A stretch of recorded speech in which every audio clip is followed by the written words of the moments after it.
अरे कपड़े धूप में किससे पूछकर सुखा रहे हो? तुम्हारे बाप की धूप है क्या?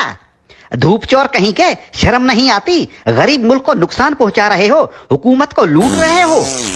अरे साहब, पूरी दुनिया के लोग कपड़े धूप पर ही सुखाते हैं, इसमें चोरी कैसी? जल्दी से अपने कपड़े उतारो। क्यों साहब, मुझे बगैर कपड़ों के देखना चाहते हो? अरे जो तार पर सुखाने के लिए लटकाए हुए हैं वो उतारो, अगर नहीं तो खर्चा पानी दो और अपनी जान छुड़ाओ। मैंने धूप चोरी करते हुए रंगे हाथों पकड़ लिया है। अगर जेल में डाल दिया ना तो सड़ते रहोगे पूरी उम्र, तुम्हारी लाश निकलेगी वहां से। धूप चोर कहीं के। अरे साहब, चोरी कैसी? अरे धूप पर हुकूमत ने टैक्स लगा दिया है, अब धूप पर कपड़े सुखाने का बिल आएगा। हाँ, लेकिन साहब हमने तो सुना है कि हुकूमत ने सोलर सिस्टम पर टैक्स लगाया है। अरे सोलर सिस्टम क्या पानी पर चलता है? नहीं साहब, सोलर सिस्टम तो धूप पर ही चलता है। तो टैक्स किस पर लगा? साहब सोलर सिस्टम पर। अरे धूप पर लगा ना, मुझे पागल समझ रखा है क्या? धूप चोर कहीं के। धूप को सरकार ने अपनी तहवील में ले लिया है, खबरदार जो मुफ्त में धूप इस्तेमाल की। अब सोच क्या रहे हो? उतारो कपड़े।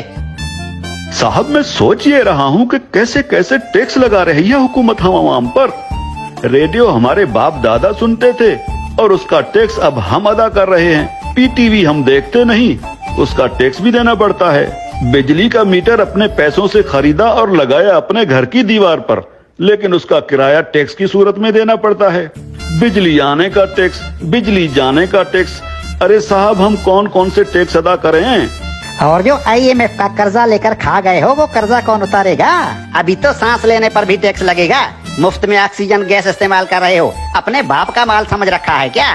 तुम लोगों पर तो ऑक्सीजन गैस की चोरी का केस भी बन सकता है, सीधे जेल के अंदर जाओगे। अरे साहब, ये क्या बात हुई? जुबान लड़ाते हो कानून से। अरे कानून साहब, लेकिन कल को अगर हुकूमत कहेगी कि आसमान पर बादल आ गए हैं उसका टैक्स दो, बारिश हो रही है उसका टैक्स दो, तो हम अब क्या बादलों और बारिशों का टैक्स भी तो देंगे? बादल और बारिश तुम्हारे बाप के हैं क्या?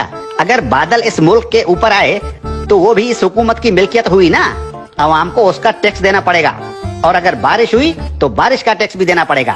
बादलों और बारिशों के बाप का मुल्क है क्या ये? हाँ? ये जो गलियों में धूल उड़ रही होती है ना, जो तुम्हारे मुंह में चली जाती है, इसका टैक्स भी देना होगा। मिट्टी मुफ्त की नहीं है, 76 सालों से मुफ्त खाए जा रहे हो। उतारो अपने कपड़े, धूप को मुफ्त का माल समझ रखा है। याद रखो, जो भी धूप का टैक्स नहीं देगा उसके घर के ऊपर सूरज निकलना बंद हो जाएगा। और हाँ, ये जो बिजली की तारों पर परिंदे बैठते हैं ना, उन्हें भी बता दो कि बिजली के तारों पर अगर बैठे तो उसका टैक्स देना होगा। सरकार परिंदों को बिजली के तारों पर बैठने का बिल भेजेगी। हाँ? टट्टी करने कितने बार जाते हो? बस एक बार जाता हूँ, और अगर पेट खराब हो तो कभी कभी 3-4 बार भी जाना पड़ता है। अपना पेट किसी अच्छे मिस्त्री से बनवा लो। अगर दिन में टट्टी एक बार से ज्यादा आई तो उस पर भी टैक्स लगेगा। हाँ, एक बार टट्टी करने पर पेशाब मुफ्त कर सकते। ठीक है कानून साहब, लेकिन पाद और फूसी का भी बता दीजिए। पाद और फूसी गिन गिन के मारा करो, अगर मिकदार ज्यादा हुई तो टैक्स लगेगा। धूप चोर कहीं के, तुम जैसे लोगों ने मुल्क को लूट लूट कर भिखारी बना दिया है। अब ये मुल्क मजीद नुकसान बर्दाश्त नहीं कर सकता। हर चीज को अपने बाप का माल समझ रखा है।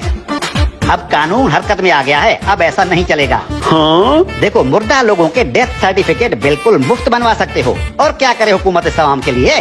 देखो हुकूमत को कितनी फिक्र है इस आवाम की। अरे हुक्मरान मुल्क की सड़कें बंद करवा कर 100 बड़ी और दुनिया की महंगी तरीन गाड़ियों की कतारें बनाकर दिन रात मगरिब से मशरिक और शुमाल से जुनूब के चक्कर लगा रहे होते हैं। किसके लिए? आप आवाम के लिए।